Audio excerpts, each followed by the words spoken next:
Há nomes que não são apenas lidos, eles ressoam. E o nome de Dolph Lundgren é um deles. Ele é o homem que conseguiu transformar músculo em poesia e dor em um propósito de vida. Para milhões, ele é, e sempre será, Ivan Drago. A força implacável de Rocky IV, uma figura imortal esculpida no gelo da indiferença e forjada no fogo de uma disciplina sobre-humana. Seu nome ficou gravado a ferro e fogo na memória de toda uma geração, tornando-se o eco de uma era em que o cinema de ação ainda cheirava a suor, esforço real e sangue. Mas esta não é apenas a história de um ícone da tela. É a crônica de um homem que emergiu não do privilégio, mas das feridas mais profundas e brutais. Da solidão gelada da Suécia aos estrondosos palcos da fama mundial, Dolph Lundgren se levantou. Por décadas, ele se manteve diante de nós como um monumento vivo de força, um intelecto afiado. Não esqueçamos seu QI de gênio e seus estudos em engenharia química. E um autocontrole quase místico. Um verdadeiro deus da disciplina e da vontade. No entanto, por trás dessa fachada de aço polido, agitaram-se tempestades internas tão ferozes, tão violentas, que nenhuma câmera jamais conseguiu capturá-las. E agora, aos 68 anos, Dolph Lundgren enfrenta a tempestade mais impiedosa e implacável de toda a sua existência. Uma batalha que redefine tudo o que pensávamos saber sobre ele. Não desvie o olhar. Porque o que este homem suporta hoje, no silêncio dos hospitais e longe dos aplausos, pode ser o capítulo mais comovente e definidor de sua incrível história. Antes de mergulharmos no gelo, honremos o guerreiro que continua de pé. Um curtir para Dolph Lundgren, um homem que nos ensinou que mesmo quando as tempestades parecem não ter fim, a verdadeira força é continuar lutando. É quase insuportável imaginar que o homem que um dia definiria a própria força, o inabalável Dolph Lundgren, começou sua vida em uma casa que havia se esquecido de como amar. Um lugar onde até o ato de respirar parecia estar quebrando uma regra não escrita. Toda lenda, dizem, nasce duas vezes. Uma vez para o mundo e outra vez para a dor. A primeira vez de Dolph Lundgren foi em 3 de novembro de 1957, na quietude congelada de Spånga, um subúrbio de Estocolmo. Ele nasceu sob um teto que parecia conter a respiração coletiva da família. Seu pai, Carl Hugo Johan Lundgren, era um homem de números e precisão, um economista do governo que adorava a lógica como se fosse uma religião estrita. Era um homem que via o mundo em preto e branco, em certo e errado, sem espaço para as nuances cinzentas da emoção. Sua mãe, Sigrid Birgitta Kjereld, era a antítese. Uma professora de idiomas com uma voz suave e olhos gentis, que tentava desesperadamente preencher o vazio glacial da casa com bondade. Mas sua ternura, como uma vela em uma nevasca, muitas vezes era sufocada sob o trovão das expectativas e a dura disciplina de seu marido. Nessa casa cresciam 4 crianças, um irmão mais velho, Johan, 2 irmãs, Catarina e Annika, e Dolph. Dolph era o quieto, aquele que aprendeu a escutar mais intensamente do que falava. Ele se tornou o observador, o menino que contava os segundos entre as batidas do seu próprio coração, sempre alerta, sempre esperando pela próxima explosão. Da rua, a casa dos Lundgren parecia acolhedora. Cortinas fechadas, a lareira soltando uma fumaça constante no ar escandinavo. Mas, por dentro, o calor tinha condições. O riso era racionado como açúcar em tempos de guerra. O afeto precisava ser conquistado, e as notas escolares eram a única moeda de troca aceita. O radiador sibilava como um aviso constante. O relógio de parede na sala marcava os segundos com uma força excessiva, um som estrondoso em cômodos onde ninguém se atrevia a falar demais. A voz de seu pai, quando se elevava, podia congelar um momento no ar. Sua mãe, em resposta, dobrava o mesmo guardanapo 2 vezes, suas mãos tremendo apenas o suficiente para atrair a verdade da tensão vivida. Em uma noite de inverno, um copo escorregou da mesa e se estilhaçou contra o chão de madeira. O som foi uma detonação na quietude. E nesse estalo de vidro quebrado, o jovem Dolph entendeu o que o medo realmente significava. O silêncio que se seguiu foi pior do que o barulho. Meu pai podia ser muito duro, diria Lundgren décadas depois, com a voz tranquila de quem processou seu trauma. Eu o temia, mas acima de tudo, ansiava pelo seu respeito. Queria desesperadamente que ele me visse. Mas cada palavra que saía da boca de seu pai, cada lição sobre a vida, esculpia algo mais profundo do que o silêncio. Eram lições envoltas em crueldade. Era uma ordem que se disfarçava de amor, mas que não deixava espaço para ser uma criança. Dessa fria escolarização em seu próprio lar, o garoto aprendeu a verdade mais implacável de todas, que a perfeição sem compaixão, a disciplina sem empatia, mata a alma pouco a pouco. Ironicamente, o futuro colosso do cinema era uma criança fisicamente frágil, magro, pálido, assediado por um exército de alergias que faziam de sua infância um campo de batalha respiratório. Ele carregava um inalador no bolso do casaco como um talismã, e o leve cheiro de cânfora o seguia aonde quer que fosse. Algumas manhãs, acordava com o som aterrorizante do próprio peito sibilando, contando os segundos de pânico até que o ar finalmente conseguisse encontrar o caminho para seus pulmões. Enquanto outras crianças corriam e gritavam no pátio, Dolph ficava à margem. Passava horas desenhando em cadernos gastos. Desenhava guerreiros, bateristas de rock e heróis de quadrinhos. Desenhava versões mais fortes, mais barulhentas e mais corajosas do menino que desejava desesperadamente ser. Buscando uma saída, aos 7 anos, seus pais o matricularam no judô. Mas foi aos 10 que ele encontrou o karatê Kyokushin. E isso não foi um esporte, foi a sua salvação. O dojo era um mundo completamente diferente da sua casa. Estava vivo com o hálito e a poeira. O cheiro de madeira de cedro e suor se misturava no ar como um incenso sagrado. Os punhos golpeavam a madeira, os pés descalços batiam nas tábuas do chão. O grito Ossu ecoava no salão, não como uma ordem, mas como uma comunhão. Pela primeira vez em sua jovem vida, a dor tinha um propósito. Já não era a dor emocional e imprevisível de sua casa. Esta era uma dor controlável, uma dor que construía. Cada golpe que lançava era uma pequena rebelião contra sua fraqueza física e contra o medo que sentia em casa. Cada hematoma que florescia em sua pele lhe sussurrava um voto silencioso. Nunca mais serei impotente. Aos 13 anos, a atmosfera em casa havia se tornado insuportável.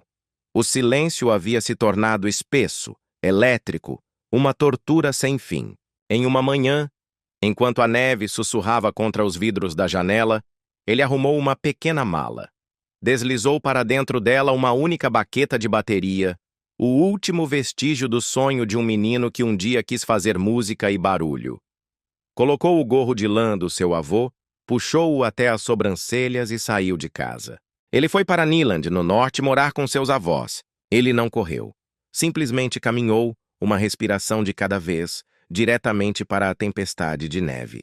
Essa viagem para o norte não foi uma fuga, foi uma ressurreição. Entre os bosques de pinheiros e o murmúrio de um silêncio honesto e pacífico, Dolph descobriu uma calma que não precisava de permissão para existir.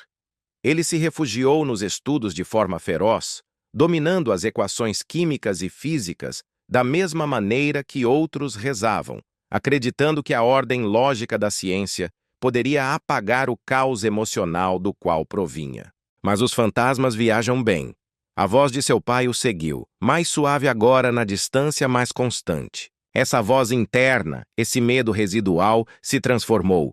Sua raiva, antes reprimida, começou a tomar forma. Sua dor se converteu em fome.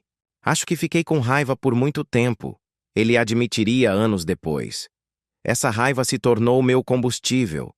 Não para destruir, mas para construir algo tão forte que ninguém pudesse derrubá-lo.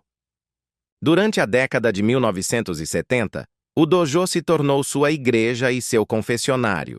Seus nós dos dedos sangravam contra as tábuas de madeira, repetidamente, até que a pele rachou, sarou e se transformou em uma armadura.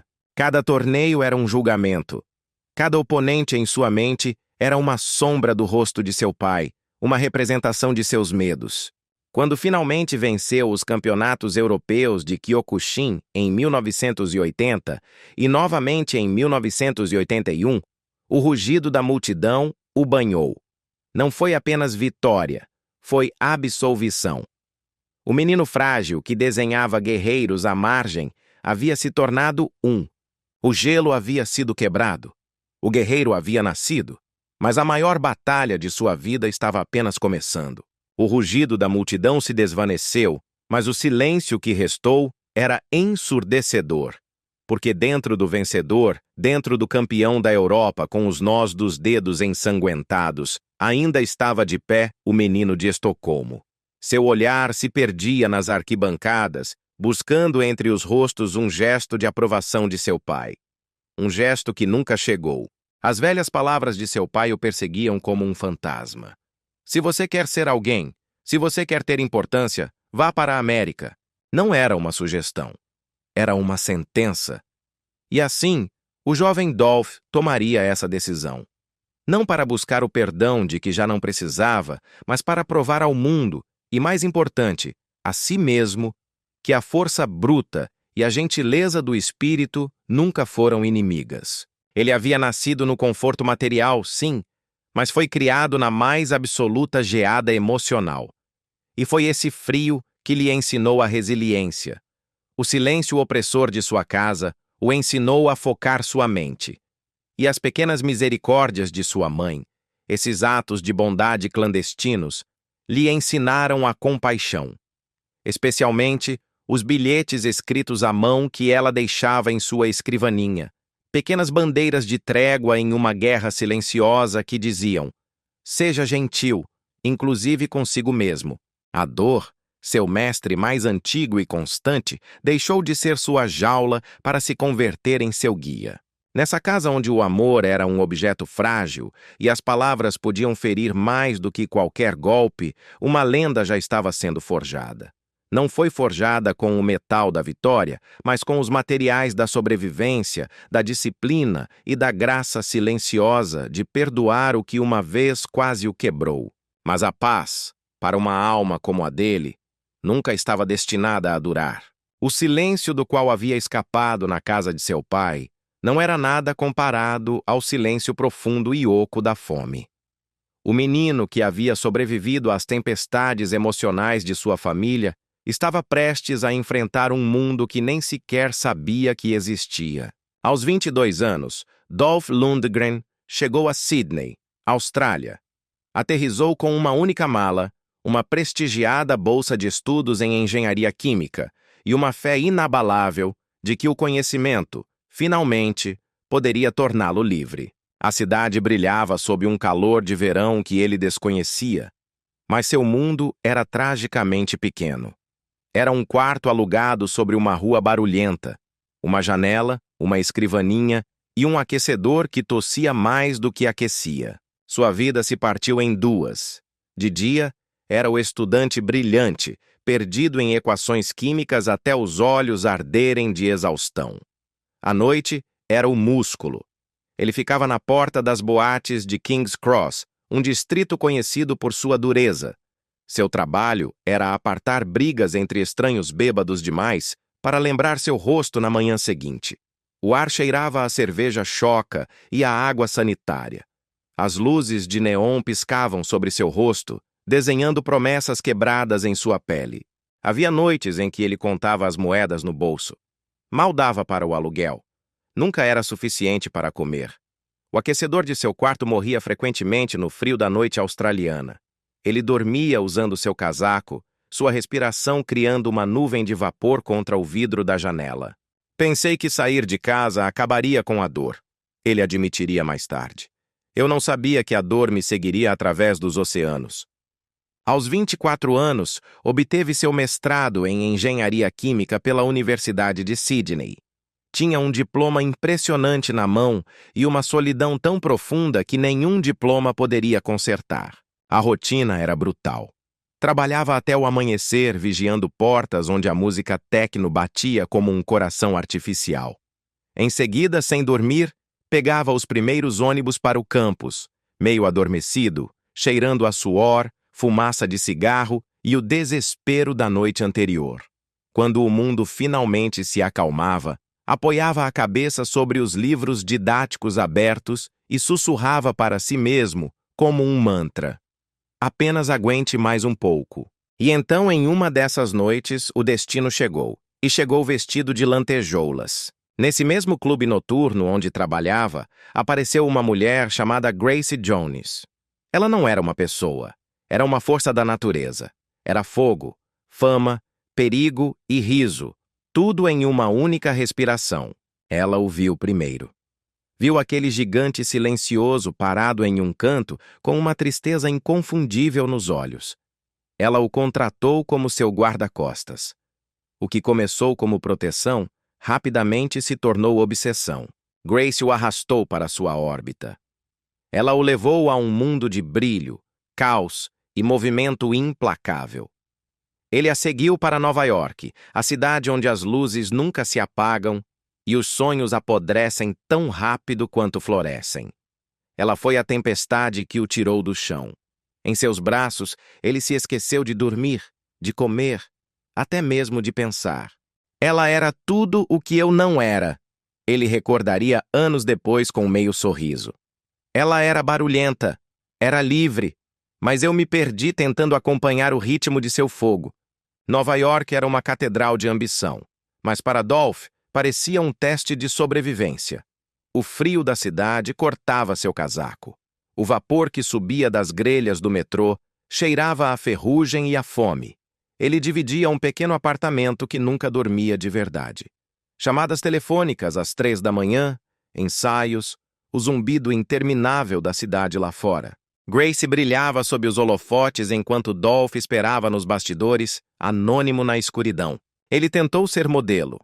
Foi rejeitado por ser muito alto, muito estrangeiro, simplesmente demais. Tentou atuar. Os diretores de elenco riram de seu sotaque sueco. Você não é o que a América quer, disse-lhe um agente sem olhá-lo, entregando-lhe uma carta de rejeição que ele não conseguiu ler direito porque a chuva havia manchado a tinta. Ele caminhou para casa naquela noite, com os punhos cerrados nos bolsos. A carta dobrada contra seu peito parecia uma ferida física. Havia manhãs em que ele pulava refeições, economizando cada moeda para pagar aulas de atuação. Ele aprendeu o ritmo da rejeição. Familiarizou-se com a música de ser invisível. Eu não estava perseguindo a fama, ele diria em voz baixa anos depois. Eu estava apenas tentando não desaparecer. E então, contra todas as probabilidades, uma porta se abriu. O tipo de porta que ele costumava vigiar para os outros.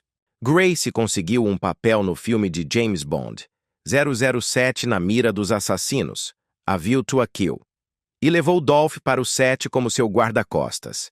Um produtor o notou. Não notou seus músculos, mas sua postura, sua quietude, a gravidade silenciosa que o rodeava. Deram-lhe um pequeno papel, alguns segundos na tela como um agente da KGB. Mas foi o suficiente. Pouco depois, ele enviou fotos e fitas de audição para todos os estúdios. A maioria nem sequer respondeu. Mas Sylvester Stallone respondeu. De 5.000 aspirantes para o papel de Ivan Drago em Rocky IV, Dolph Lundgren foi escolhido. Ele não foi escolhido por ser perfeito. Foi escolhido porque seus olhos carregavam um tipo de dor que não se pode fingir. Os anos de fome, os anos de rejeição, as noites frias dormindo de casaco e o silêncio de um pai, tudo isso o havia moldado em algo inabalável. O mundo o chamou de Drago, o vilão, a máquina soviética. Mas por trás daquele olhar gélido estava o menino da Suécia, ainda esperando por aquele gesto de aprovação. O engenheiro químico que finalmente demonstrou que a gentileza e a força podiam viver no mesmo homem. Ele havia convertido a dor em poder, o silêncio em propósito. E finalmente, depois de uma vida inteira de espera, o mundo estava pronto para escutar. A fama não chegou, ela detonou. Em 1985, o mundo conheceu Ivan Drago, e naquele flash cegante de luz, um sueco quieto e reflexivo chamado Dolph Lundgren se tornou, da noite para o dia, o próprio rosto do poder. As câmeras explodiam ao seu redor como tiros de artilharia. Outdoors gigantescos na Sunset Boulevard gritavam seu nome, e por um breve momento, o mundo inteiro pareceu orbitar ao seu redor. Ele tinha 28 anos. Era um homem esculpido pela disciplina mais estrita, por um silêncio autoimposto e pela teimosa necessidade de um menino de provar seu valor a um pai ausente. Mas ninguém, em nenhuma escola de engenharia química ou em qualquer dojo, o advertiu sobre o preço. Ninguém lhe disse o que a fama te tira no exato instante em que te dá tudo. Tudo aconteceu muito rápido, ele diria mais tarde, com o olhar perdido na lembrança. Você acorda um dia e o mundo inteiro sabe seu nome. O que não te dizem é que naquele mesmo dia você deixa de saber quem você é. Rock IV arrecadou mais de 300 milhões de dólares em todo o mundo. Hollywood, sempre faminta por um novo ídolo, o coroou como seu novo colosso. No entanto, por trás do trovão dos aplausos, nas suítes de hotel vazias após as festas, jazia algo menor, mais silencioso. Um coração que batia rápido demais. Um homem aterrorizado de desacelerar, aterrorizado de que se ele parasse, tudo desapareceria. A fama, como ele aprendeu rapidamente, é ensurdecedora por fora, mas em seu centro é completamente vazia. Em 1987, a luz que uma vez o havia abençoado começou a queimar. Seu primeiro papel principal, Mestres do Universo, Masters of the Universe, estava destinado a transformá-lo em um imortal do cinema. Em vez disso, tornou-se uma catástrofe financeira, perdendo 5 milhões de dólares e deixando Dolph sozinho na estreia, forçando um sorriso enquanto cheirava a fumaça do fracasso. Os críticos foram impiedosos. Chamaram-no de madeira, vazio, um músculo, não um homem. Ele lia essas manchetes em silêncio, na solidão de sua cozinha. Suas mãos, as mesmas que haviam quebrado tábuas e vencido campeonatos, tremiam levemente. Ele dobrava o jornal e o guardava no bolso, como quem guarda uma ferida. A queda foi rápida. O Justiceiro, The Punisher, 1989, nem sequer chegou aos cinemas americanos. Confronto em Little Tokyo, Showdown in Little Tokyo, 1991, desapareceu da lista de exibição após 2 semanas. É estranho, ele refletiu anos depois. O sucesso se tornou a jaula que eu mesmo havia construído. A cada dia, para lutar contra o fracasso, ele treinava mais duro, trabalhava mais horas, dormia menos. Seu corpo lhe gritava para parar, mas seu orgulho se recusava a escutar. Construí minha armadura muito bem, ele admitiu uma vez.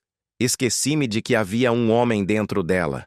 Durante a década de 1990, a multidão se desvaneceu. As luzes dos estúdios esfriaram. E o silêncio retornou. Mas não era um silêncio pacífico. Era o tipo de silêncio frio e pesado que ele havia conhecido tão bem quando era criança em Estocolmo. Durante 15 longos anos, Dolph Lundgren vagou pelos becos da indústria do cinema. Ele se tornou um estúdio de um homem só, construído à base de pura resistência. Ele atuava, escrevia roteiros, dirigia e produzia. Já não o fazia pela fama, fazia por pura sobrevivência. Acordava antes do amanhecer para escrever. Lutava em frente à câmera até a meia-noite. Depois, editava cenas em laptops emprestados, em quartos de hotel que cheiravam a café velho e a fadiga. O espelho lhe devolvia a imagem de um homem cansado, com cabelos grisalhos surgindo em seus fios loiros e calos rachando em seus nós dos dedos. Não havia mais estreias de tapete vermelho. Havia apenas cadeiras vazias, relógios tic-taqueando na parede e o zumbido baixo e constante da solidão. Uma noite, Em um motel barato em alguma estrada esquecida, ele se sentou na beira da cama. Observou o ventilador de teto girar lentamente, como o próprio tempo. Talvez eles tivessem razão. Ele sussurrou para o quarto vazio. Talvez eu seja apenas um músculo. Mas na manhã seguinte ele se levantou, enfaixou as mãos e voltou ao trabalho. The Defender, 2004, seu primeiro filme como diretor, foi feito com retalhos e uma teimosia absoluta. Aquele filme me salvou, disse ele. Me lembrou porque eu tinha começado tudo isso. Me lembrou do menino que desenhava guerreiros. E então, quando já não a buscava, a luz retornou. Em 2010, aos 53 anos, Sylvester Stallone o chamou. Os Mercenários, The Expendables. Não foi apenas um trabalho, foi um reencontro, uma ressurreição. O filme arrecadou 260 milhões de dólares, mas o dinheiro já não era o que importava. Eu não precisava mais provar nada para ninguém, ele disse em voz baixa. Só queria pertencer de novo, queria me sentir parte de uma família. As câmeras voltaram a rodar e a multidão voltou a aplaudir. Mas desta vez, Dolph se posicionou sob os refletores sem hesitar. O fogo que uma vez o havia queimado até os ossos, agora simplesmente o mantinha aquecido. 8 anos depois, Creed II o colocou cara a cara com o fantasma que o havia criado. O próprio Ivan Drago. Aos 61 anos, ele não interpretou o monstro, mas o homem. Um homem quebrado pela perda, desgraça e arrependimento. Seus olhos agora carregavam décadas de dor e graça. Seu silêncio na tela parecia um diálogo profundo. Os críticos, os mesmos que o haviam massacrado, chamaram-no de seu melhor trabalho. Seguiu-se Aquaman, outro triunfo. Era a prova de que as lendas não desaparecem, elas se adaptam. Ele havia sido adorado, esquecido e renascido. Tudo dentro de uma única vida. Desde o triunfo de 300 milhões de dólares de Rock IV até a queda de 5 milhões de mestres do universo, desde quartos de motel vazios até tapetes vermelhos deslumbrantes, ele havia vivido todas as versões da glória e da derrota. No entanto, sua maior vitória nunca foi medida em números de bilheteria. Foi a silenciosa transformação interna. O mundo se esqueceu de mim por um tempo, ele disse uma vez com meio sorriso. Mas eu nunca me esqueci de quem eu era. Quando se posicionou novamente sob as luzes do estúdio para Creed II, com os olhos mais frios, mais sábios, mas infinitamente mais gentis, os aplausos soaram diferentes. Já não era o rugido ensurdecedor da fama, era o som claro do respeito. O tempo havia gravado linhas em seu rosto, mas também havia gravado uma espécie de paz que nenhum refletor pode fabricar. Ele havia se tornado a prova viva de que a resistência é uma arte muito maior do que a força, e que as lendas não são feitas em sua ascensão, mas em como se mantém de pé após a queda. Dolph Lundgren converteu o fracasso em combustível, a dor em propósito e o silêncio em um legado. E quando as luzes da fama finalmente diminuíram de intensidade, ele continuou ali, firme no brilho. Não como uma estrela renascida, mas como um artista que, simplesmente, havia sobrevivido ao ruído. Mas o que significa a fama? O que significa o respeito? O que significa uma vida inteira de luta? Quando te dizem que só lhe restam 2 ou 3 anos de vida? Para Dolph Lundgren, essa pergunta não era poética, era um veredito. As luzes fluorescentes sobre ele zumbiam com uma indiferença estéril, piscando contra as paredes de um verde pálido. Era um quarto que cheirava a desinfetante e a um medo silencioso. Naquela parede, pendurado como uma cruel ironia, havia um pôster desbotado de Ivan Drago, a máquina soviética inquebrável. Os punhos erguidos, as veias como cabos de aço, os olhos como o inverno. E bem debaixo dessa imagem de poder imortal estava sentado o homem. Ele tinha os ombros caídos. Estava envolto em uma bata de papel azul, um material frágil que não fazia nada para ocultar o tremor que percorria sua pele. As luzes fluorescentes do consultório zumbiam com uma indiferença estéril. Na parede, pendurado como uma cruel ironia, havia um pôster desbotado de Ivan Drago. A máquina soviética inquebrável. Os punhos erguidos, as veias como cabos de aço, os olhos como o inverno. E bem debaixo dessa imagem de poder imortal estava sentado o homem. A voz do médico era suave, mas deliberada, como se tivesse ensaiado as palavras para dizê-las a outra pessoa, não ao ícone de ação que tinha à sua frente. Há um tumor no seu rim, Sr. Lundgren. Por uma única batida do coração, o quarto pareceu parar. O bip das máquinas no corredor continuou, indiferente, como se o próprio tempo se recusasse a reconhecer o peso daquelas palavras. Qual o tamanho do problema? Perguntou Dolph, sua própria voz soando estranha. O médico hesitou, baixou o olhar para os papéis em sua mão, depois o levantou. É câncer.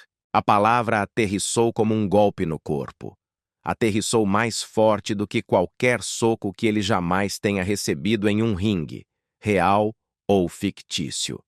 Ele havia lutado contra Stallone em frente às câmeras.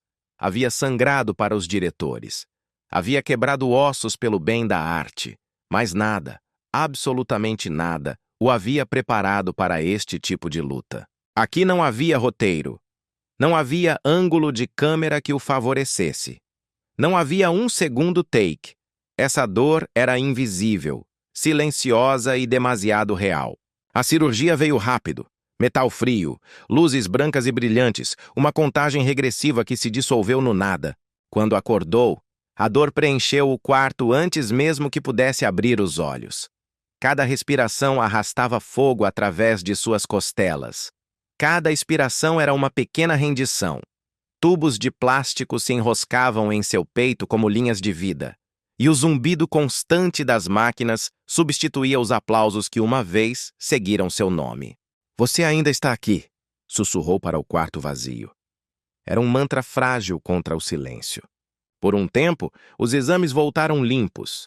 Ele se permitiu acreditar que havia vencido, que o corpo, que uma vez foi esculpido em aço, ainda lhe pertencia. Mas em 2020 a dor retornou, e desta vez era mais aguda, mais profunda, mais cruel. Começou como uma dor surda nas costas, que ele atribuiu ao treinamento. Mas depois essa dor começou a se espalhar.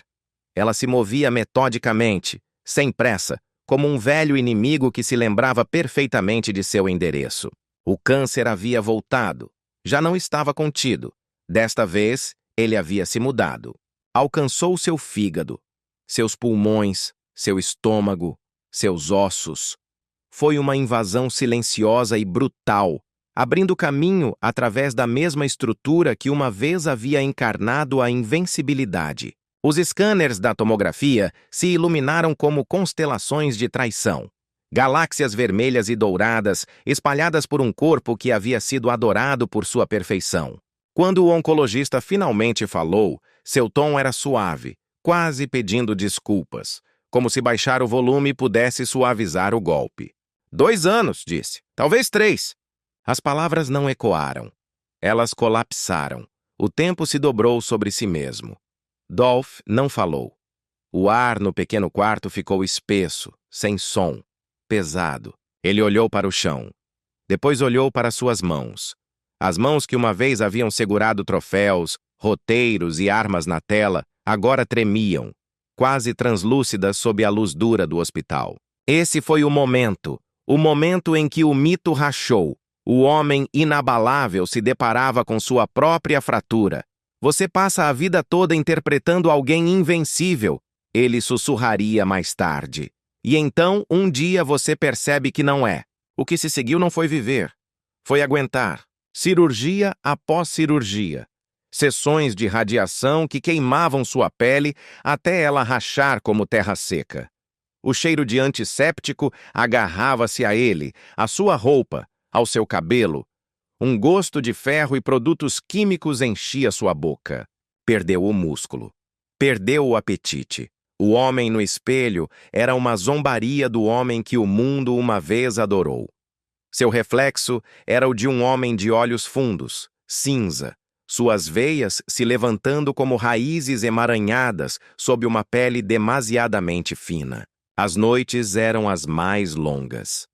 A dor subia pela sua coluna vertebral, através de suas costelas, até chegar à sua garganta e lhe roubar o fôlego. Ele pressionava as palmas das mãos contra as costas, apenas para lembrar a si mesmo que algo sólido ainda existia. Às vezes contava os segundos entre as doses de morfina. Não o fazia para buscar alívio, mas para medir o ritmo de sua sobrevivência. O corpo que uma vez se moveu com a precisão de um engenheiro e a graça de um campeão, agora tremia incontrolavelmente. Já não podia levantar pesos, mal podia levantar seus próprios pensamentos. Cada respiração, ele disse, se tornou uma pequena vitória. Cada amanhecer, uma espécie de ressurreição. Fechava os olhos e lembrava-se do dojô na Suécia. O som da madeira rangendo sob seus punhos. Lembrava-se do menino magro e assustado que jurou que nunca mais seria fraco. Agora, essa promessa significava algo completamente diferente. Já não se tratava de força, tratava-se de resistência. Na UCLA, sob os cuidados da oncologista doutora Alexandra Drakaki, surgiu um frágil fio de esperança. Um tratamento experimental, brutal, novo e incerto. Ele o aceitou sem hesitar. Eu não tinha medo de morrer, ele disse depois. Eu tinha medo de parar de lutar. A terapia o deixou enjoado, tonto, mal conseguindo andar. No entanto, através de cada sessão, através de cada onda de dor e exaustão, havia uma constante. Emma Crockdow, sua noiva. Ela esteve lá durante todo o processo, silenciosa, firme, inabalável. Quando ele não podia caminhar, ela o apoiava. Quando a comida tinha gosto de ferrugem, ela o convencia a comer mais um bocado. Quando seu corpo tremia de fadiga no meio da noite, ela ficava acordada ao seu lado até que sua respiração se acalmasse novamente. E sua filha, Aida, vinha nos fins de semana. Sentava-se em silêncio ao lado dele, apoiando a cabeça em seu peito, ouvindo a batida de um coração que se recusava a desistir. Não me salvaram com remédios, ele disse em voz baixa. Me salvaram com a presença delas. As semanas se converteram em meses, e lentamente, contra toda a razão, algo mudou. Os exames começaram a ficar limpos, uma redução de 20%, depois 30%.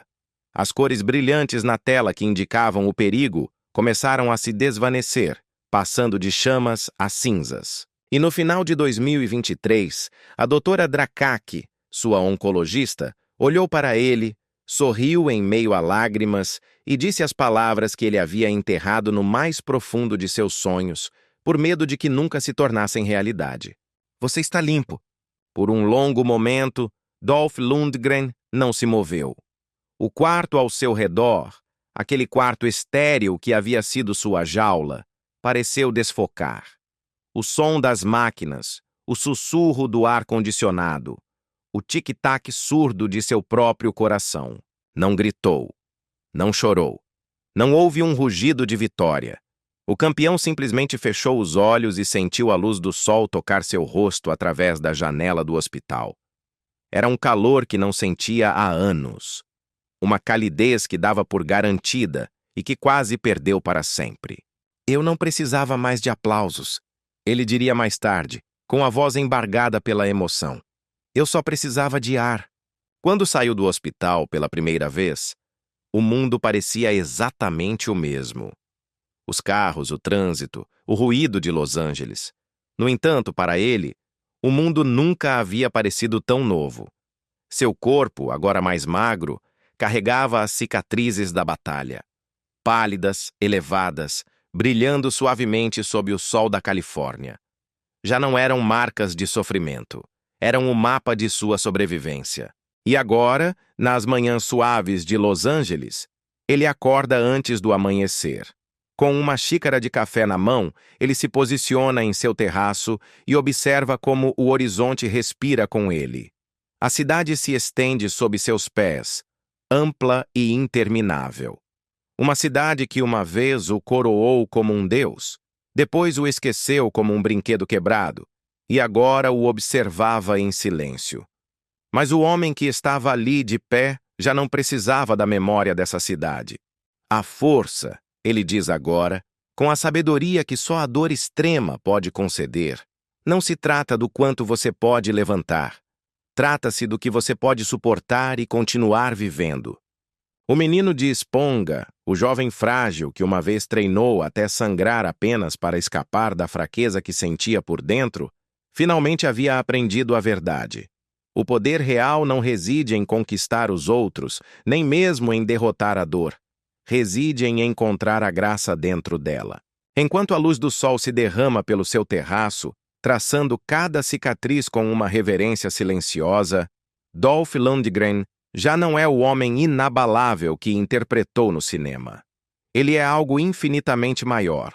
Um homem que se quebrou por completo e escolheu, contra todas as probabilidades, voltar a se levantar. É um tipo de crueldade particular quando o amor chega como a luz do sol, gentil, dourado, perdoando tudo, apenas para desaparecer como uma tempestade repentina, deixando o coração encharcado e em silêncio. Enquanto seu corpo sarava da invasão do câncer, enquanto a vida voltava para suas células, sua mente começou a divagar. Não regressava ao zumbido estéril das máquinas do hospital, mas a outro tipo de dor. Uma dor mais antiga, mais profunda e, em muitos sentidos, muito mais perigosa. A dor do amor. Muito antes que a palavra câncer atormentasse seus dias, muito antes que o mundo sussurrasse o nome de Ivan Drago, havia existido um tipo diferente de febre. Uma que ardeu o suficiente para se queimar a fogo em sua memória. A dor, uma vez, usou perfume e teve uma risada estrondosa.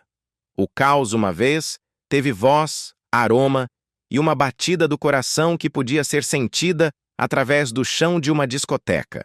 Seu nome era Grace Jones. Sydney, 1983. A noite estava encharcada de calor e luzes de neon. Dolph tinha 26 anos. Era um sueco quieto, um gigante perdido entre livros didáticos de engenharia química e sonhos que não ousava nomear. Ganhava o aluguel como segurança de boate enquanto terminava seu mestrado. E então ela apareceu. Grace Jones não entrava em um quarto. Ela o consumia. Sua risada estalava como um trovão. Seu olhar cortava a névoa da fumaça e da luz. Ela o viu primeiro, quieto em um canto, o gigante tranquilo. Aproximou-se dele. Você, ela disse, sua voz baixa, perigosa, divertida. Você é um problema. Ele sorriu, mas seu pulso o traiu. Em questão de dias, ele já não estava vigiando o palco, estava vigiando a ela.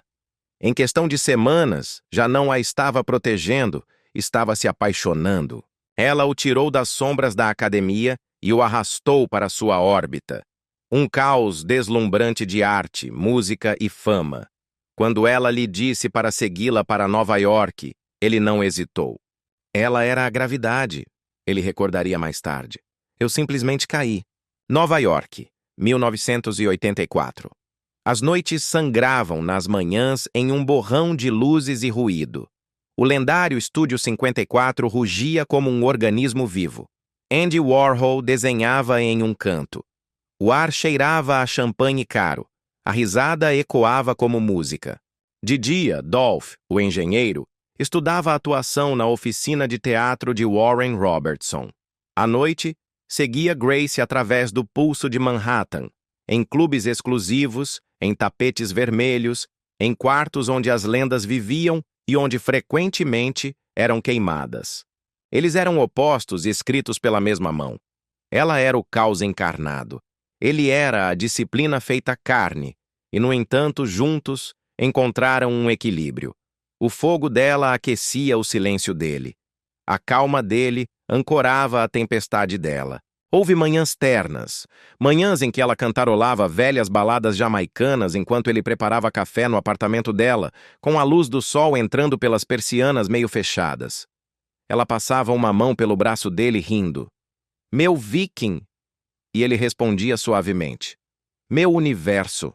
Por um tempo, acreditaram que o próprio mundo havia se dobrado ao ritmo deles. Acreditaram que o amor poderia ser mais barulhento do que a fama e mais longo do que a juventude. Mas até as estrelas mais brilhantes se queimam quando orbitam muito próximas uma da outra. Em 1985, tudo mudou. Dolph Lundgren se tornou Ivan Drago e o mundo explodiu. Rocky IV arrecadou mais de 300 milhões de dólares. E, de repente, o homem que uma vez esteve de pé atrás de Grace Jones, agora estava de pé na frente do mundo. As câmeras giraram, os flashes o encontraram, as manchetes aprenderam seu nome. Grace, que alguma vez foi a tempestade que ele perseguia, começou a se enfurecer contra o foco de atenção que já não pertencia unicamente a ela. O que havia começado como uma paixão ardente se tornou atrito. Cada discussão era uma faísca. Cada silêncio, uma ferida. Você não é mais meu. Ela lhe disse uma vez com a voz tremendo sob o fogo. Você é deles. Ele não pôde negar. O sucesso o havia coroado, e ao fazê-lo, custado a ela. As noites que antes terminavam em risadas, agora terminavam em uma distância fria. A fama os havia encontrado, e o amor não pôde sobreviver ao ruído.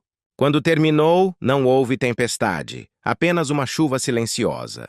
Ele arrumou suas coisas em silêncio uma manhã, enquanto ela dormia. Deixou um bilhete sobre a mesa da cozinha que dizia apenas: "Obrigado por tudo." O apartamento continuou cheirando ao perfume dela por semanas. Era o tipo de aroma que se agarra à memória, não à pele. Anos mais tarde, quando lhe perguntaram sobre ela, ele sorriu. Aquele sorriso suave e melancólico de um homem que viu a beleza se queimar. Grace era o caos, ele disse suavemente, mas me tornou corajoso, me tornou humano. Às vezes, em sua casa em Los Angeles, quando a cidade lá fora finalmente se cala e o ar cheira levemente a chuva, ele volta a escutar a voz dela, feroz, selvagem, intacta. Ela chega à deriva através de uma velha canção no rádio. Ele nunca muda a estação. Simplesmente para, fecha os olhos e escuta. Escuta o fantasma da tempestade que uma vez lhe ensinou como sentir. Ela foi seu começo, seu fogo e sua perdição. Nos anos que se seguiram, ele aprenderia que o amor não precisa durar para ser eterno. Alguns amores não permanecem como feridas, mas como ecos. Eles perduram nos silêncios entre as batidas do coração, nos espaços onde alguma vez viveu a luz. E em algum lugar, nas manhãs tranquilas de sua vida, quando observa o nascer do sol através do vidro e respira aquela quietude que uma vez temeu, ele sorri e sussurra ao ar uma verdade que os anos não puderam apagar. Obrigado pelo fogo. Depois da tempestade que foi Grace Jones, ele ansiava pela calma. Mas a paz, como Dolph Lundgren aprenderia da maneira mais difícil, às vezes pode quebrar você mais silenciosamente do que o caos jamais poderia. Ele conheceu Annette Kviberg em meados da década de 1990. Não a conheceu na névoa de neon da fama de Nova York, mas em uma rua tranquila de Marbella, Espanha. Ela era uma designer de moda sueca, elegante e com os pés no chão. Tinha a luz do sol em seu sorriso e a firmeza em seus olhos. Ele estava cansado do ruído. Estava faminto por algo que não se desvanecesse quando os refletores se apagassem. Nela, encontrou a quietude, o tipo de calma que não precisa ser vista para ser real. Eles se casaram em 1994, sob oliveiras centenárias e um céu clareado pelo sol do Mediterrâneo, um céu que parecia o perdão. Não houve fotógrafos, não houve aplausos, apenas duas almas sussurrando promessas que acreditavam que o tempo honraria. Quando suas filhas chegaram, Aida em 1996 e Greta em 2001, a vida voltou a ser música. As manhãs cheiravam a salmarinho e café fresco. As tardes ecoavam com risadas e o som de pequenos pés correndo pelos corredores de mármore. Pela primeira vez, o homem que havia passado toda a sua vida provando sua força, descobriu o poder da gentileza. Finalmente senti que pertencia a algum lugar, ele recordaria mais tarde. Nessa vila ensolarada à beira-mar, o mito se tornou marido. O guerreiro se tornou pai. O homem encontrou um lar. Mas até a paz, se for dada como certa, pode se desvanecer até se tornar costume. o silêncio pode se tornar pesado. Hollywood voltou a chamar, e ele respondeu.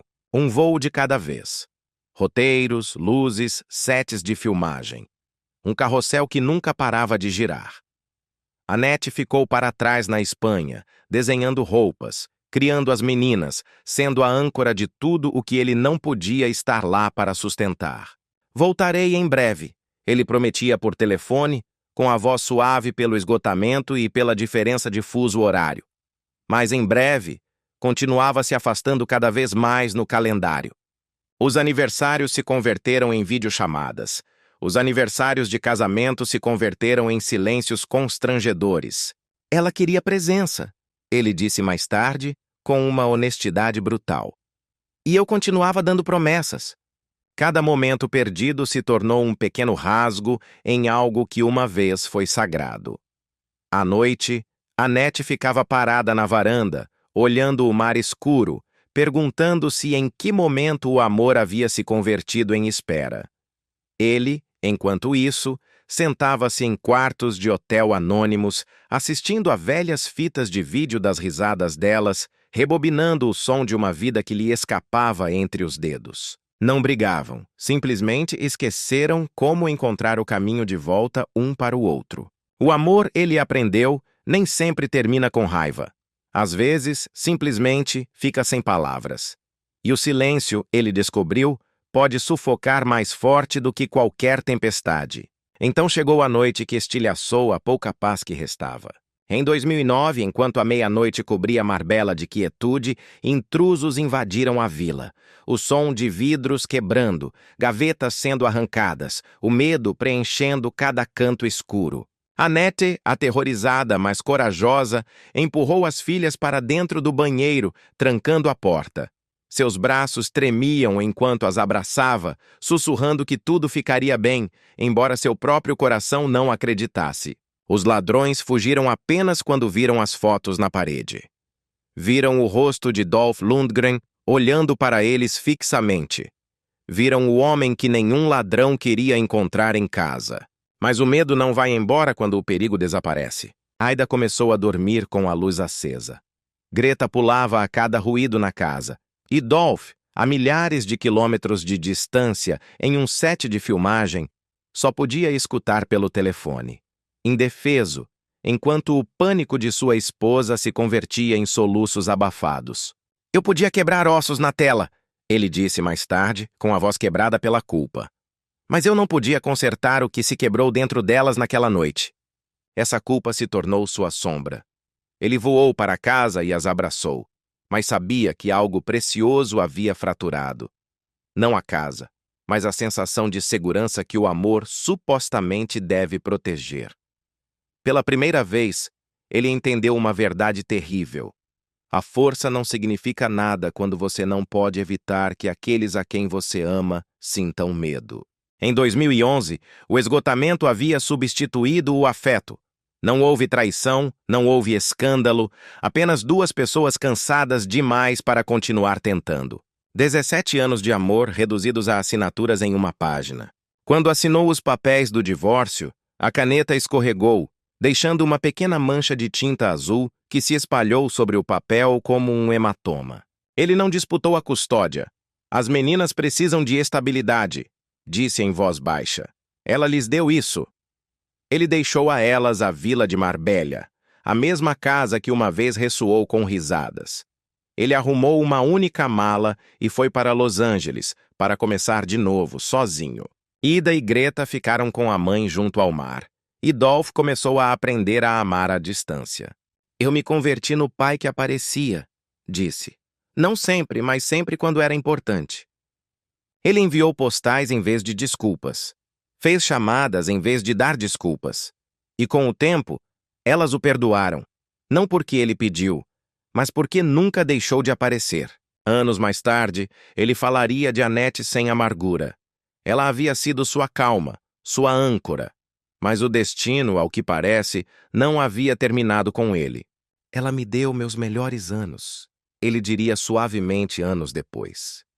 É o tipo de verdade que carrega gratidão e luto, tudo na mesma respiração. A prova desse amor fraturado, mais duradouro, chegaria na formatura de sua filha Ida. Ele se sentou na última fila do auditório.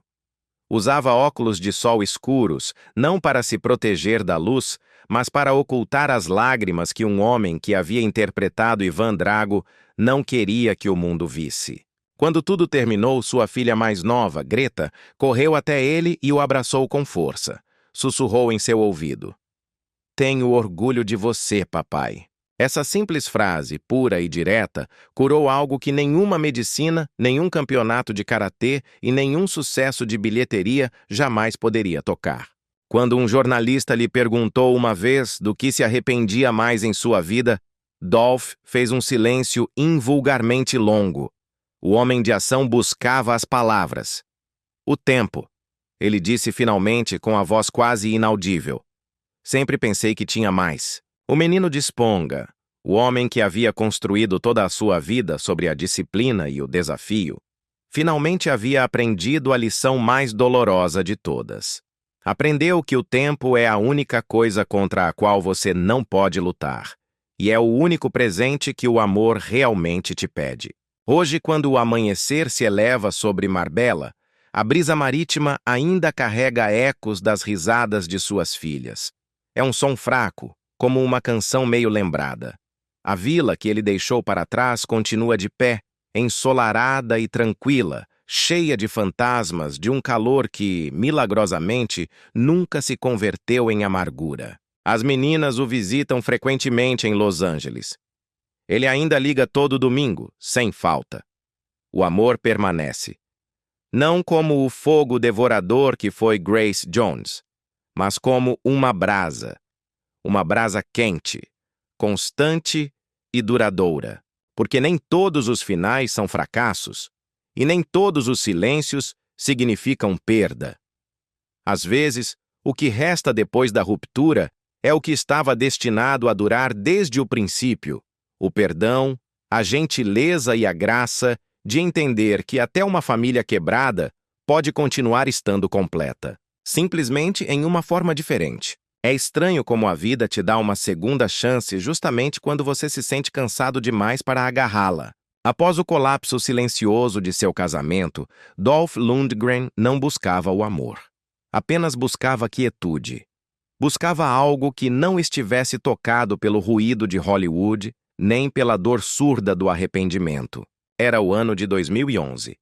A tinta de seus papéis de divórcio mal estava seca. Foi então que conheceu Jenny Sanderson, uma personal trainer sueca com a luz do sol no cabelo e uma firmeza tranquila no olhar. Ela não se importava com a fama, não se importava com as manchetes. Quando olhava para ele, não via Ivan Drago, a máquina. Via o homem que havia se esquecido de como respirar. "Ela me conheceu no meu ponto mais baixo", ele recordaria. E não piscou. O que começou como uma pequena conversa entre séries de exercícios na academia se converteu em longas caminhadas depois do pôr do sol, risadas em academias à meia luz, o tipo de companheirismo silencioso que não exige palavras nem promessas. Jenny não tentou consertá-lo. Simplesmente o lembrou de que ele não estava quebrado. Na calma disciplinada dela, Dolph encontrou a paz. E em sua presença, redescobriu um propósito. Por um tempo, a vida voltou a se sentir humana. Eles treinavam juntos ao amanhecer. Duas sombras se movendo em sincronia na academia vazia. O suor brilhando em uma pele que havia conhecido muito esgotamento. As manhãs se converteram em rituais. O café sendo preparado, o silêncio compartilhado, a luz do sol entrando pelas janelas da academia. Quando o mundo o chamava de lenda, ela simplesmente o chamava de Dolph. Com ela, ele aprendeu a viver nos pequenos espaços entre a ambição. Aprendeu a cozinhar de novo, a descansar, a rir sem sentir culpa. "Ela trouxe estrutura de volta ao meu caos", ele disse uma vez, sua voz quente pela lembrança. Não era a tempestade de fogo que foi Grace Jones. Tampouco era a calma doméstica que foi Annette. Era algo mais tranquilo, mais profundo e, ao mesmo tempo, mais frágil.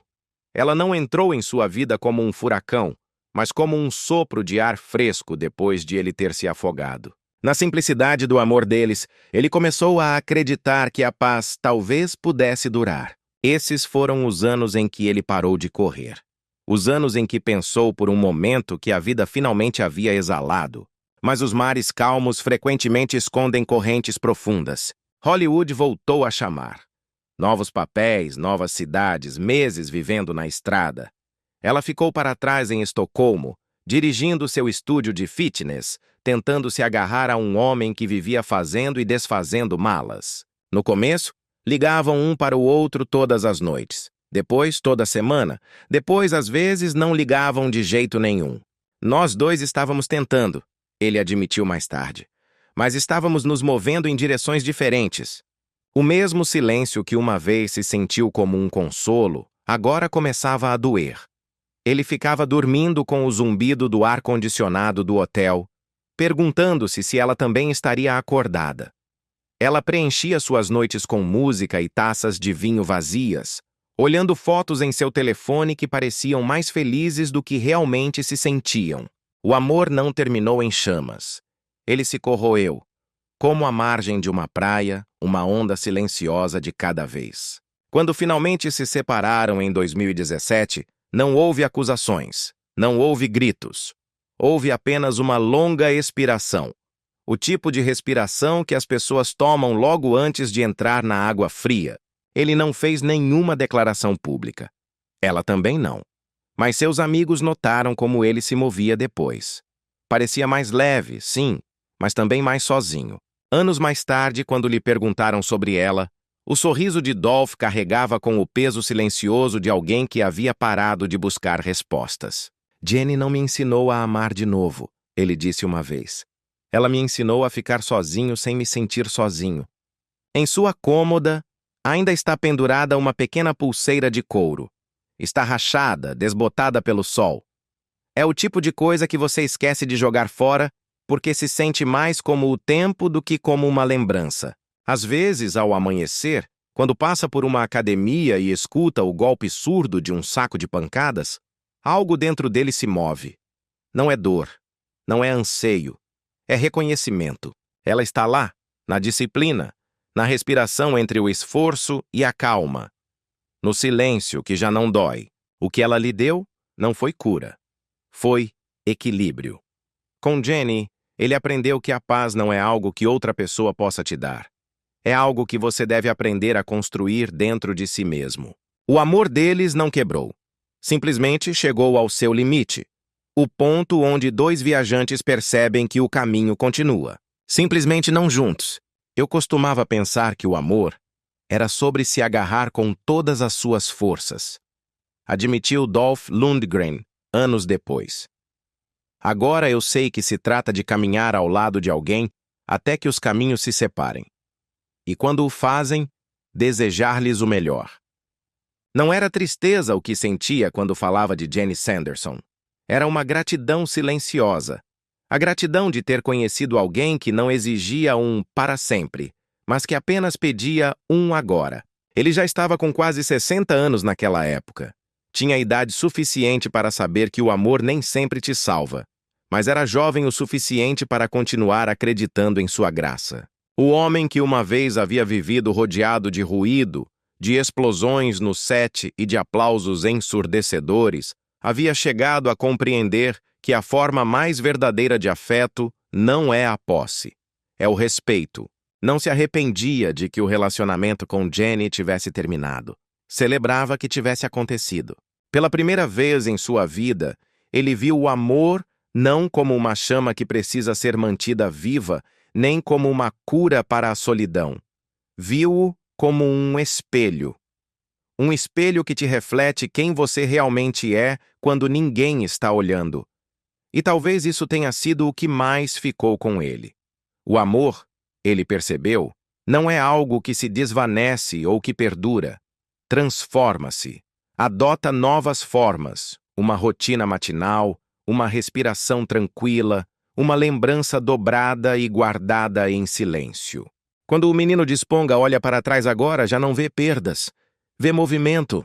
Cada pessoa, cada coração partido, cada adeus silencioso o foi moldando. o converteram no homem que finalmente podia ficar quieto, sem sentir medo. E nessa quietude, já não há tragédia, só a paz. E o fraco eco de duas vidas que uma vez se encontraram no momento perfeito, logo antes de seguir caminhos separados. Talvez só aqueles que enterraram seus pais saibam como o assalto final realmente se sente. Não há oponente para bater. Não há sino que te salve. É apenas o tempo em si, fechando-se sobre você por todos os lados. E quando ele dá seu golpe final, você percebe que a luta nunca foi contra a morte. A luta, o tempo todo, foi contra o esquecimento. Nos anos tranquilos, depois de Jenny, quando o ruído do mundo finalmente havia diminuído, Dolph se encontrou à deriva. A deriva de volta para dois rostos dos quais havia passado uma vida inteira fugindo e, ao mesmo tempo, perseguindo. Seu pai, Carl, e sua mãe, Sigrid, ambos haviam partido. O tempo os havia levado muito antes que ele estivesse pronto para entendê-los. No entanto, de alguma forma, agora sentia a presença deles mais próxima do que nunca. Havia vivido metade de sua vida tentando escapar de suas sombras, e a outra metade aprendendo a perdoar a luz que nunca souberam como compartilhar. A morte de seu pai veio primeiro, em algum momento no início dos anos 2000. Chegou em silêncio, sem cerimônia, como o pano que se fecha em uma peça que, na verdade, havia terminado muitos anos antes. Não houve um telefonema desesperado. Não houve uma mão trêmula para segurar. Apenas uma mensagem curta, deixada em uma secretária eletrônica em sua casa em Los Angeles. Ele se foi! As palavras não ecoaram, elas congelaram. Em paz, havia dito a voz na secretária eletrônica. E Dolph quase riu através do entorpecimento que sentia. Em paz. A única coisa que seu pai nunca havia conseguido trazer para o seu lar. Ele tinha 45 anos, então. Tinha idade suficiente para entender a crueldade, mas era jovem demais para saber como perdoá-la. Por dias não disse nada. Caminhava pelas ruas de Los Angeles antes do amanhecer, quando a cidade ainda dormia. E recordava. Recordava o homem cuja voz podia converter o silêncio em medo. Aguda, fria, absoluta. Havia temido esse homem. Havia-o odiado. E o pior de tudo, havia-o amado. Tudo na mesma batida do coração. E havia algo mais aterrorizante. Ele havia se tornado ele, disciplinado, implacável, blindado em um controle absoluto. Dias depois, de pé em frente ao caixão de seu pai, sentiu seus punhos se apertarem. Não de raiva, de confusão. Como se chora pelo arquiteto de sua dor. Como se diz adeus à voz que te fez forte e quebrado ao mesmo tempo. Naquela noite não conseguiu dormir. Na escuridão de seu quarto de hotel na Suécia, escutou as velhas ordens colidirem em sua cabeça. Não seja fraco, Dolph, dizia a voz de seu pai. E colidia com o sussurro de sua mãe. Seja gentil, inclusive consigo mesmo. As duas vozes batalhavam dentro dele como fantasmas, recusando-se a ir embora. Ao amanhecer, ele encarou o espelho do banheiro. Viu os mesmos olhos, os mesmos ossos do rosto de seu pai, e sussurrou para o reflexo. Eu te perdoo, pai. Não saíram lágrimas. Apenas uma respiração trêmula. Foi como se a guerra mais longa de sua vida, a guerra que havia durado 4 décadas, finalmente tivesse se silenciado. O perdão não apagou a dor. Transformou-a. E nessa frágil paz, ele descobriu a verdade que todo lutador deve enfrentar. Que o amor e a dor são gêmeos.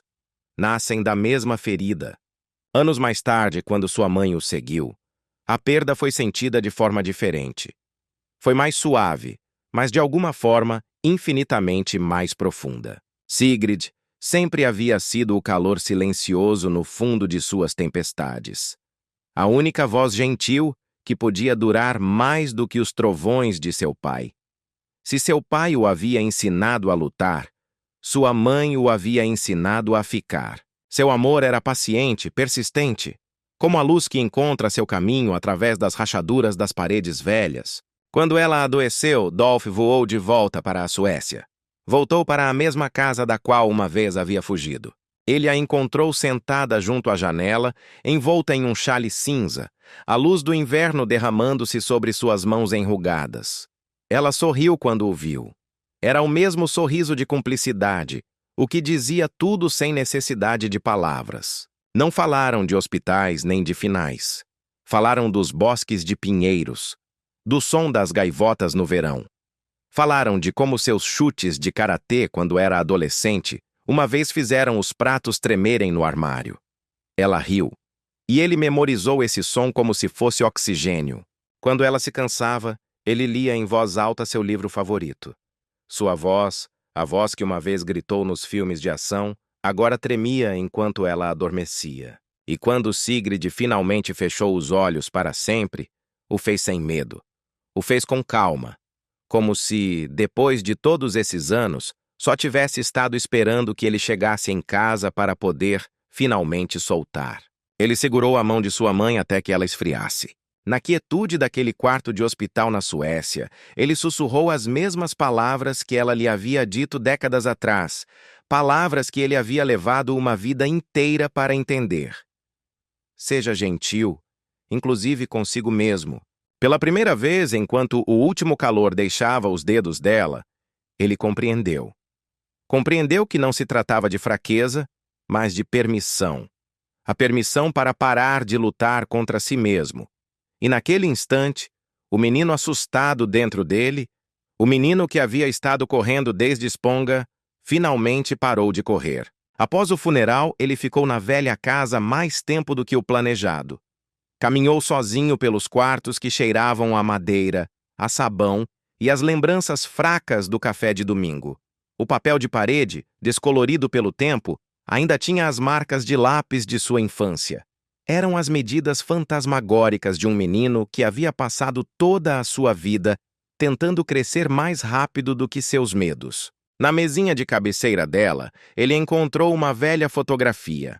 Seu pai, em um terno rígido, duro, o sorriso gentil de sua mãe ao lado. E entre eles, um menino pequeno escondido atrás de um gorro de lã. Ele ficou olhando a foto até que os rostos se desfocaram com a luz que entrava pela janela. Até que o silêncio da casa, esse silêncio que uma vez o havia aterrorizado, se sentiu quase quente. E nessa calidez, algo dentro dele se libertou. Não foi alegria, não foi tristeza, foi compreensão. Seus pais não tinham sido perfeitos. Tinham sido simplesmente humanos. Prisioneiros de seu próprio tempo e de sua própria dor. Seu amor havia sido desajeitado, suas lições, frequentemente, duras. Mas seus ecos haviam moldado tudo no que ele havia se convertido. O fogo frio de seu pai havia forjado sua vontade de ferro. A misericórdia silenciosa de sua mãe a havia suavizado, dando-lhe um lugar para aterrissar. Ele era ambos, e finalmente era algo além deles. Essa compreensão o quebrou e o curou, tudo ao mesmo tempo. Quando retornou a Los Angeles, a cidade já não parecia a mesma. Não porque ela havia mudado, mas porque ele o havia feito. A raiva que uma vez o havia alimentado havia se transformado em graça. Os fantasmas que uma vez o haviam perseguido agora caminhavam ao seu lado como guardiões silenciosos. No silêncio da perda, ele havia encontrado o que seus pais nunca puderam lhe dar: a paz. E nessa paz, Dolph Lundgren aprendeu a lição que sobrevive a todas as batalhas: que a verdadeira força não é o que você herda, nem o que você conquista. É o que você aprende a perdoar. Agora, aos 68 anos, Dolph Lundgren já não vive como um homem que tenta provar seu valor ao mundo. Vive como um homem que, finalmente, encontrou o seu. Seus dias zumbem com calma, com ritmo e com uma gratidão profunda. Uma gratidão que ele compartilha com a mulher que se tornou seu equilíbrio e seu lar. Emma Crocdale, sua esposa, sua companheira, seu espelho. Ela não é apenas a mulher que ele ama. É quem lhe lembra que o amor em si pode ser uma disciplina, uma meditação, uma forma de respirar. Eles se conheceram em silêncio, em Los Angeles. Duas almas que se cruzaram no momento preciso em que cada uma precisava da outra. Para ele, não foi um raio, não foi o fogo da paixão, foi reconhecimento. Eu olhei para ela, ele disse uma vez, e senti como se a paz tivesse um rosto.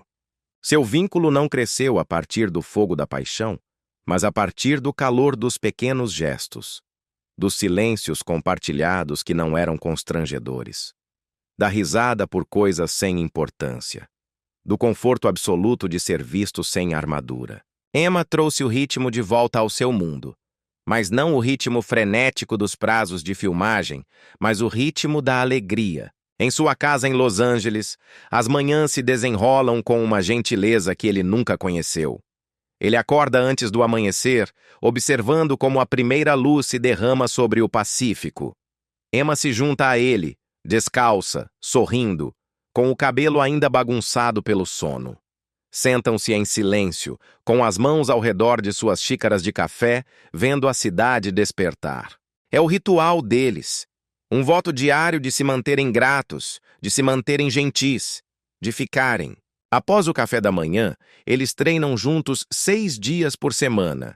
Ela, uma personal trainer experiente, elabora as rotinas. Ele, o ícone de ação, segue seu exemplo, brincando por brincar, admirando-a completamente. Ela é minha treinadora agora, ele diz rindo. Mas debaixo dessa risada jaz algo sagrado. É a arte silenciosa de 2 pessoas construindo a paz em movimento. As noites são ainda mais suaves. Cozinham juntos, comida mediterrânea simples, azeite de oliva e risadas. Falam de livros, de arte, de tudo e de nada. Às vezes toca jazz no fundo. Às vezes há apenas silêncio. Não há grandes gestos, não há necessidade de atuar. Apenas uma companhia que se sente como a luz do sol entrando por uma janela aberta. Para Dolph, Emma trouxe mais do que amor. Ela trouxe reflexão. Não se trata de encontrar alguém que te complete, ele disse. Trata-se de encontrar alguém que te reflita de volta, até que você se reconheça novamente. Com ela, ele redescobriu a curiosidade, o humor, a quietude. Eles viajam frequentemente. Para a Noruega, para a Grécia, para lugares onde o tempo parece parar. No entanto, não importa para onde vão. O verdadeiro destino é sempre um no outro. Suas filhas, Aida e Greta, são parte fundamental dessa paz. Adoram Emma. Não como um substituto, mas como uma companheira na felicidade de seu pai. Ida, agora fotógrafa, os visita frequentemente, câmera em punho, capturando a luz, as risadas e os momentos de calma. Greta, a escritora, traz poemas e calidez. Quando se reúnem, a casa se enche com uma conversa fácil e o cheiro do jantar no fogo. O tipo de lar que ele nunca teve. Ela é a calma no caos do papai, dizem as meninas sorrindo. Vendo-os juntos, Dolph frequentemente fica em silêncio. Não por distância, mas por pura gratidão. Sua vida é simples, mas extraordinária em sua quietude. Há um pequeno jardim fora de sua casa. Lavanda, alecrim e o zumbido das abelhas. Um piano repousa na sala de estar. Emma toca suavemente, aprendendo à medida que avança. Às vezes Dolph cantarola. Às vezes ele apenas olha, memorizando o som da paz. Eles celebram as coisas pequenas. Um amanhecer, uma boa refeição, uma respiração compartilhada. Os fins de semana significam amigos, risadas, receitas suecas e histórias que se desvanecem sob a luz das estrelas. À noite, quando a vasta cidade de Los Angeles se acalma, eles se sentam no terraço sob o céu imenso. Às vezes falam de seus pais, da juventude, de como o tempo suaviza as bordas das velhas feridas. Outras vezes não dizem nada, e esse silêncio se converte em uma linguagem própria. O amor nesta idade, ele diz, não se trata da emoção, trata-se da expiração. Emma Crocdale lhe ensinou a lição mais difícil de todas. Ensinou-o que desacelerar não é render-se, é graça. Ela pegou o homem que havia vivido toda a sua vida em modo de sobrevivência e lhe ensinou a serenidade. Pegou seu impulso implacável e o converteu em devoção. Ela não me mudou, ele diz, com uma precisão de engenheiro. Ela me afinou. Com Emma, Dolph Lundgren aprendeu que o amor verdadeiro não é a tempestade de fogo que te consome, como a que viveu com Grace Jones. O amor verdadeiro é a chama constante. É a que te mantém aquecido muito depois que a fumaça se dissipou. Hoje, Dolph Lundgren não é apenas uma lenda ou um lutador. É um homem renascido na quietude, ancorado em um amor que não exige, mas que nutre. Seu casamento não é uma segunda chance, é uma segunda vida. Quando ele olha para Emma do outro lado da mesa do café da manhã, através dos anos que passaram e através do silêncio tranquilo que agora preenche seu mundo, ele já não vê o passado nem o futuro. Ele vê seu lar. Esse lar, assim como seu amor, é construído sobre o equilíbrio, não sobre a extravagância.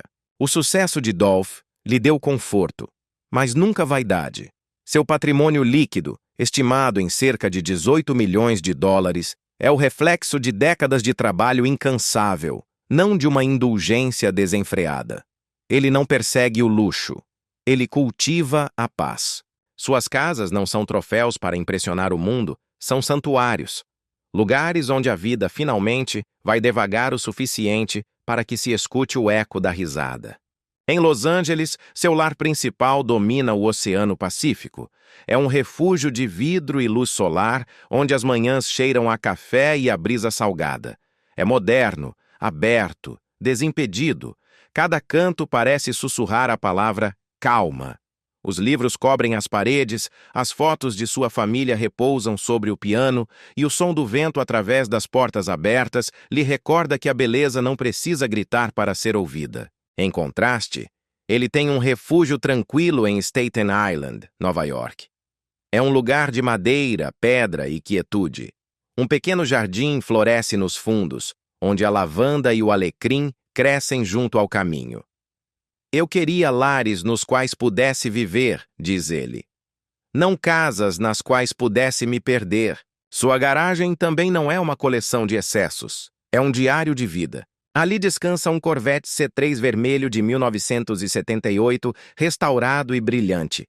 Não é apenas um carro, é a memória de sua juventude, da fome e da esperança do segurança de Sydney.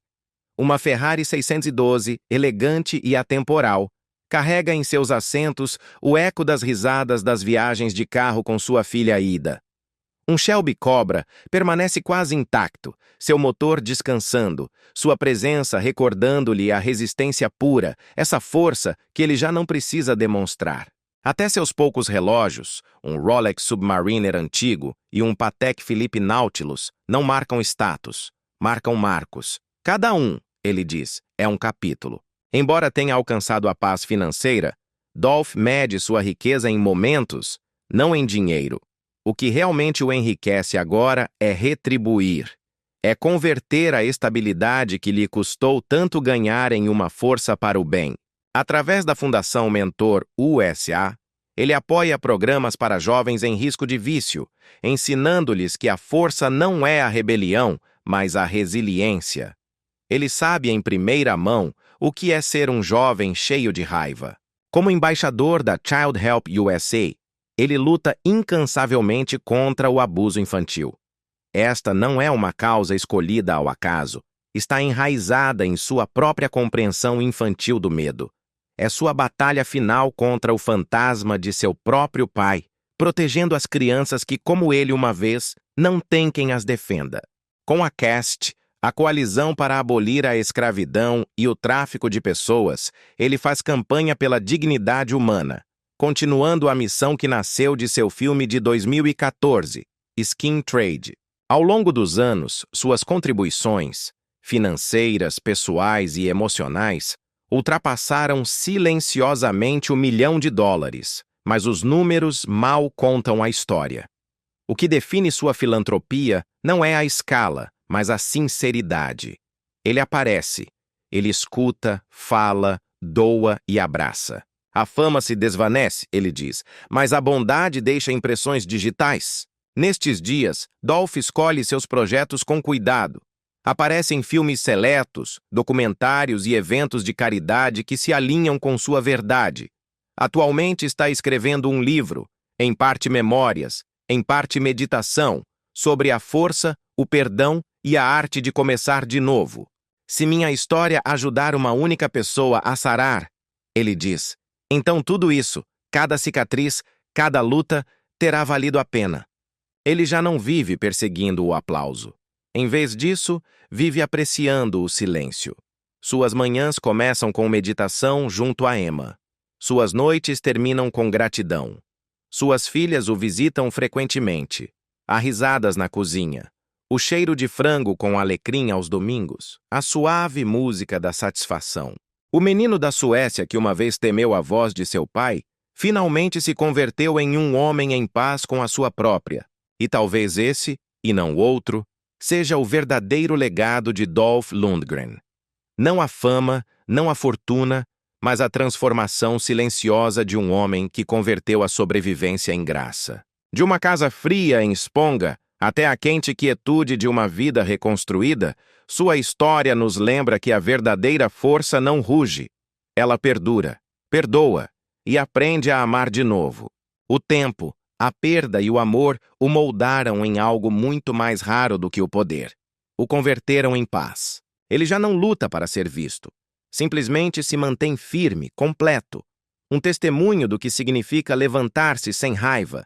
Sua jornada não é apenas de triunfo, mas de ternura. Um lembrete de que a resiliência pode ser gentil e que a cura, quando é compartilhada, se converte em esperança. Se sua história te comoveu, deixe um curtir ou umas palavras de encorajamento. Um tributo silencioso a um homem que encontrou a paz depois da tempestade. Enquanto este capítulo se encerra aqui, na Golden American Stars, desejamos a você a mesma serenidade com que ele vive agora. Que seu coração se mantenha gentil, seu corpo forte e seus dias cheios de calma e alegria. Porque no final, como o próprio Dolph poderia dizer, a maior força não é conquistar o mundo, mas viver com gentileza dentro dele. Gentileza dentro dele. Gentileza dentro dele. Gentileza dentro dele. Gentileza dentro dele. Gentileza dentro dele. Gentileza dentro dele. Gentileza dentro dele. Gentileza dentro dele.